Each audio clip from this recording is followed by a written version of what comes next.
আমাদের দেশের কিছু লোক দেখা যাচ্ছে এখন বলতেছে তাদের দল করলেই কি জান্নাতি, বলো নাউজুবিল্লাহ।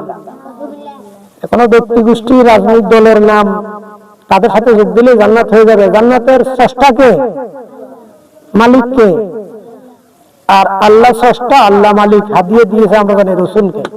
যাই হোক, জান্নাত এবং জান্নাত দিবেন কে? আল্লাহ রসুল।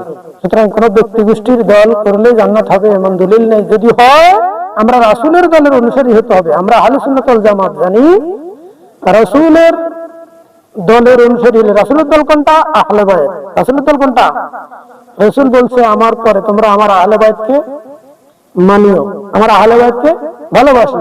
সুতরাং যে দল আহলে বায়াতকে ভালোবাসবে, আহলে বায়াতকে মানবে, আমরা এই তাদের সাথেই থাকবো।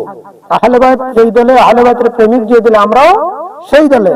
আমার রাসূল বলেছে হাসরের ময়দানে, অর্থাৎ হাউজে কাউসারে মিলিত হওয়া আগ পর্যন্ত আমার আহলে বায়াত কখনো ভুল পথে যাবে না। তাহলে যারা ভুল পথে যাবে না আমরা তাদের দলে। আমরা কার দলে? যারা ভুল পথে যাবে না। এর গ্যারান্টি কে দিছে? আল্লাহ রসুল। কে দিছে? সুতরাং বাকিদের কোনো গ্যারান্টি নেই। সুতরাং যাদের গ্যারান্টি নেই তাদের সাথে যাইলে আমরা জান্নাত পাবো, এটারও গ্যারান্টি নেই। কথা ক্লিয়ার?